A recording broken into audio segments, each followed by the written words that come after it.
you lost your sense of purpose because of chronic pain, you're not alone.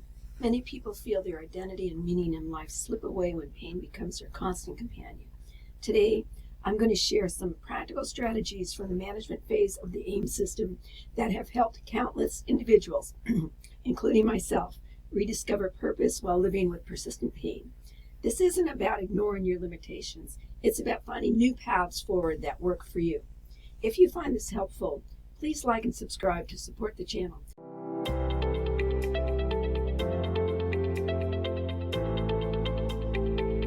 Greetings. It's nice to see you again. And those here for the first time, you're very welcome.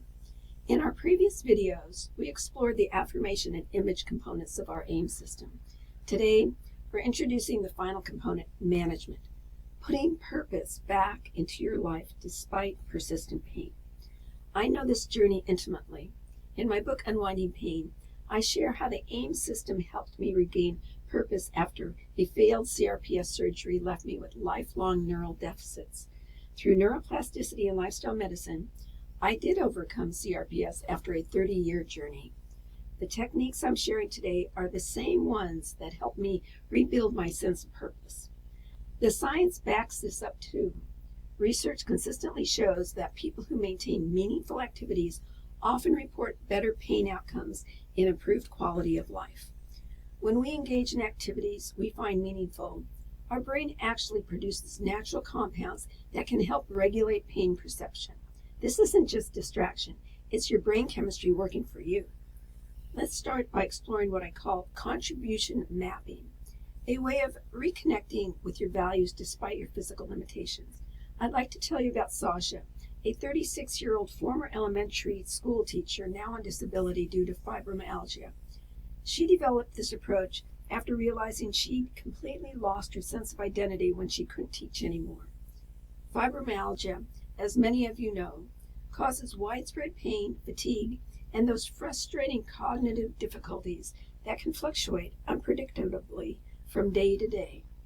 This made consistent activity really challenging for Sasha. What did she do? First, she sat down and really thought about what mattered most to her beyond her former career. Teaching was important, yes, but the underlying value was actually sharing knowledge and nurturing growth in others. Next, she created what she called a capacity inventory, basically documenting what she could reliably do on different types of day. She discovered that even on her worst pain days, she could still spend about 15 minutes writing or even recording a quick voice memo.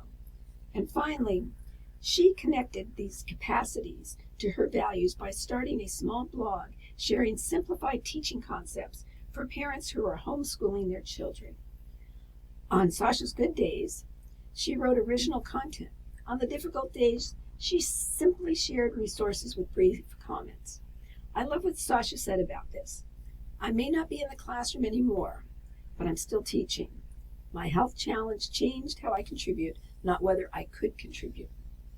Now, Sasha's approach worked beautifully for her specific situation, but what about those of you in different careers or with different types of pain conditions? Let me share another approach that might resonate with you. Terry is a 48-year-old marketing executive with rheumatoid arthritis, and she developed what she calls her flexible framework system after joint pain made her high-pressured career completely unsustainable. Rheumatoid arthritis, as you may know, is living with its causes joint inflammation, pain, and progressive damage. For Terry, it particularly affected her hands and wrists, which was devastating for someone who spent most of her day typing and in meetings. Terry's framework has three main parts that I think are really clever. First, she identified her core skills, and that remained accessible no matter what. Things like strategic thinking, mentoring younger staff, and creative direction. Skills that didn't necessarily require long hours of typing or attending in-person meetings. Second, she created what she called engagement patterns that were tailored to her energy levels throughout the day. She reserved her morning hours for creative work when her mind was clear, but her hands were stiff from sleep. And that's really important that she paid attention to what was going on with her body. Then she scheduled her afternoon sessions for mentoring calls when her joints were typically less painful. Third, she developed what she called contribution alternatives, essentially multiple ways to deliver value within her limitations. For client meetings, she prepared both presentation slides and voice recordings, giving her options depending on her vocal strain and fatigue levels that day. I was really moved when Terry shared this insight. I realized that while pain limited how I work, I didn't have to limit the value I create. My purpose isn't tied to my physical capabilities, but to the impact I can still have. So we've seen two approaches that worked well for professional women from teaching and marketing backgrounds. But what about those of you in more physical careers? This next case study really touched me personally because it parallels some of my own journey. Cole is a 52-year-old construction manager with spinal stenosis who struggled with depression after his condition forced him onto a medical leave. His condition causes narrowing of the spinal column, resulting in nerve compression, leg pain, and difficulty standing or walking for extended periods of time, making his hands-on construction career impossible to continue. Cole developed what he calls his building blocks system, which I find especially clever given his construction background. First, he identified small, pain-compatible skills from his professional experience, mainly project planning and mentoring, that he could still use without aggravating his pain. Second, he created a structured schedule with what he called 30-minute purpose blocks throughout his day. These focus blocks allowed him to use these skills while carefully managing his pain levels and necessary rest periods. And finally, third, he connected with an online forum for new construction workers seeking advice. So what began as just answering occasional questions eventually became a regular mentoring role that gave him back a sense of professional identity. I was deeply moved when Cole shared this. I can't build structures anymore, but I'm building people instead. Each person I help is like placing another brick in a new foundation for my life. What I find especially powerful about Cole's story is what he told me later. Now I have moments in my day where I'm so engaged that pain isn't at the center of my attention. That's exactly what I experienced in my own recovery journey. Those precious moments when purpose pushes pain to the periphery of awareness. And now I'd like to share a simple but powerful exercise that you can try this week. I call it the Purpose Possibility Map. All you need is a sheet of paper and a pen. And draw 3 columns on your paper. 1, 2, 3. In the first column, jot down activities that once gave you purpose but are currently difficult or impossible due to your pain. In the middle column, identify the core values these activities provided for you. What made them meaningful? Then in the third column, brainstorm new activities that could fulfill these same values but within your current capabilities.